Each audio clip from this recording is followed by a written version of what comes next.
Guys, हम सबकी जिंदगी में कुछ ना कुछ ऐसी चीजें होती हैं जो बेजान तो होती हैं, लेकिन फिर भी वो किसी न किसी तरीके से हमारे बहुत करीब होती हैं, क्योंकि उसमें बहुत सारी यादें जुड़ी होती हैं। लेकिन कई बार ऐसी बेजान दिखने वाली चीजों में कुछ ऐसे राज या फिर कहा जाए कि ऐसे श्राप छुपे होते हैं जो आपकी जिंदगी को नर्क बना सकते हैं। आज की कहानी भी एक ऐसी ही बेजान चीज की है, या फिर कहें कि एक श्रापित चीज की है। और उस चीज में छुपा हुआ था किसी का दर्द, किसी का अधूरा बदला। और जिसे वो श्रापित चीज मिली उसे लगा कि जब वो इस चीज को फेंक देगा तो सब कुछ सॉल्व हो जाएगा, लेकिन असली कहानी कुछ और है। लेकिन ऐसी कौन सी डरावनी चीज है, वही डिस्कस करेंगे आज की स्टोरी में, जो समय के साथ और ज्यादा इंटरेस्टिंग एंड डरावनी भी होती जाएगी। एंड जैसे जैसे कहानी आगे बढ़ेगी इसमें बहुत सारे ट्विस्ट एंड टर्न्स आएंगे। आपको लगेगा कि ऐसा हो जाएगा, लेकिन होगा कुछ और। लेकिन ऑब्वियसली इस इंट्रो करने से पहले हॉरर स्टोरीज।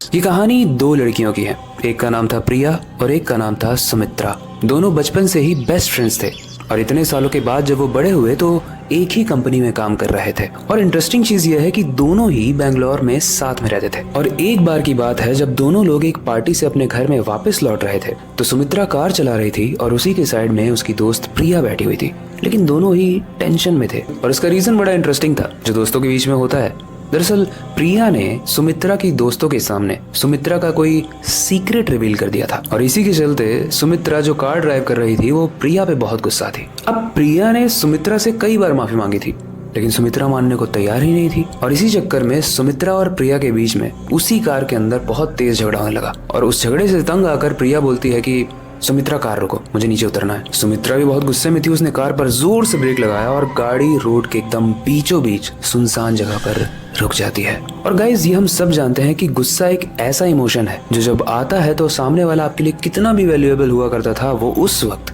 आपके लिए किसी काम का नहीं होता है। और यही हुआ यहाँ पर। सुमित्रा ने गुस्से में आकर अपने बचपन की दोस्त प्रिया को उस सुनसान सड़क में बीचों बीच छोड़ दिया और चली गई। अब देखो गाइस, प्रिया उतरी तो गुस्से में थी, लेकिन सुमित्रा जब उसे सच में छोड़ के जा रही थी तो प्रिया की आंखों में आंसू भर गए थे। फिर भी वो अपने आंसुओं को पोंछते हुए अपना मोबाइल निकालती है और रोते रोते किसी कैब को बुक करने की कोशिश करती है। लेकिन उसके मोबाइल में उसने बहुत सारे ऐप्स ट्राई किए, लेकिन किसी पर भी उसे कैब बुक नहीं हो रही थी। इस रात के लगभग 2 बज चुके थे, इसलिए प्रिया सोचती है यहाँ पर रुकना सही नहीं है। वो पैदल ही चलना शुरू कर देती है। लेकिन गाइस, कहानी में आने वाला है अब एक बहुत ही इंटरेस्टिंग सा डरावना ट्विस्ट, इसलिए उस वक्त का वेट जरूर करना।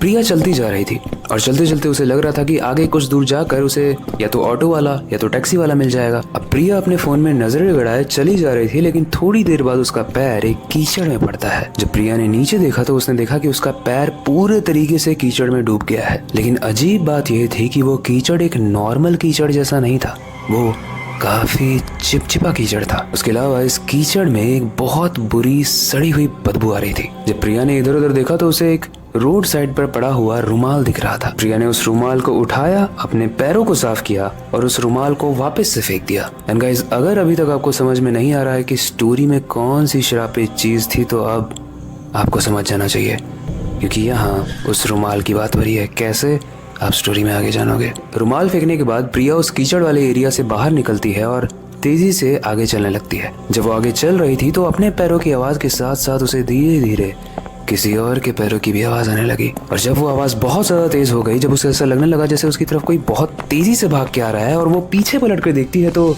वो देखती है कि वहाँ पर कोई भी नहीं था। प्रिया अपने आप में सोचने लगती है, उसे लगता है कि कहीं ये उसका वहम तो नहीं है। हो जाता है ना कई बार कि हम चलते हैं, हमें लगता है कि किसी और के पैर की आवाज आ रही है, लेकिन होती वो हमारे ही पैर की आवाज है। लेकिन गाइस, अब आता है कहानी में एक ट्विस्ट। जब प्रिया आगे चल रही थी तो उसे थोड़ी देर बाद बहुत तेज प्यास लगती है और प्यास लगने के बाद जब वो अपनी बैग चेक करती है और उसमें से अपनी बोतल निकालती है तो बोतल निकालते वक्त उसे एक बहुत ही डरावनी चीज दिखती है।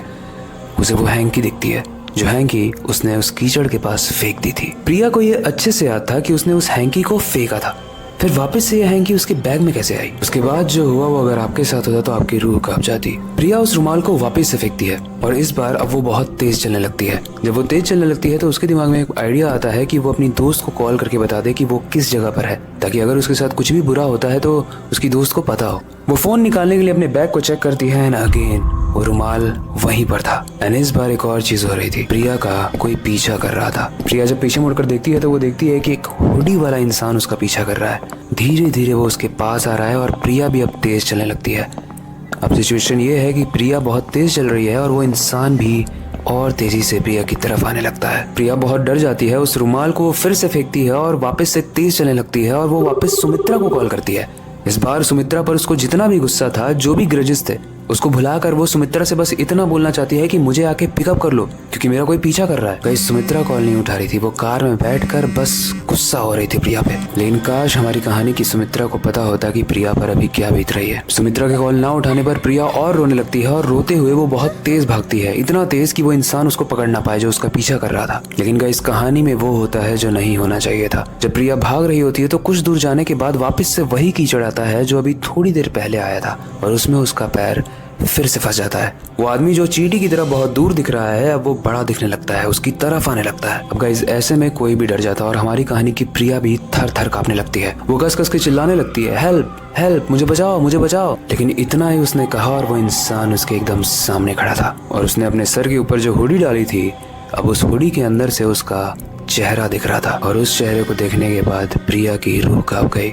उसकी होठ के बीच में सिलाई मारी हुई थी और उसकी गर्दन से वोकल कॉर्ड निकलकर नीचे दिख रहा था। यानी जो हमारा गला होता है, उस इंसान का गला एकदम फटा हुआ था और अंदर से हड्डी दिख रही थी। एंड गाइस उसके बाद उस इंसान ने प्रिया को पूरे तरीके से जिंदा खा लिया। गाइस दरअसल माना जाता है कि उस रोड पर एक इंसान घूमता है, एक इंसान जो लड़कियों का शिकार करता है और उन्हें खा लेता है।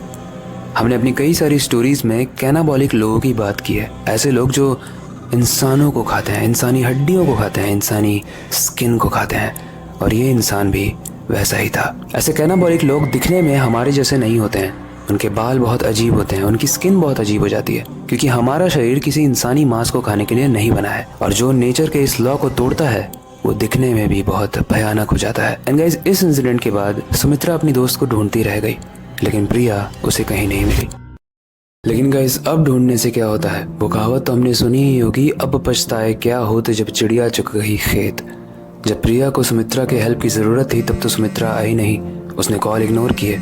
एंड इससे हमें एक और चीज सीखने को मिलती है, कई बार हम जाने अनजाने में अपने फैमिली मेंबर्स के, अपने दोस्तों के कॉल्स को इग्नोर करते हैं। हमें लगता है कि ये कोई इंपॉर्टेंट बात नहीं होगी, लेकिन हमें उस कॉल को उठाकर बस इतना कह देना चाहिए कि मैं अभी व्यस्त हूँ, मैं बाद में बात करता हूँ। क्योंकि क्या पता आपके दोस्त के, आपके फैमिली मेंबर की हालत वो हो जो इस कहानी में प्रिया की थी। ये कहानी बाकी कहानियों से काफी डिफरेंट थी।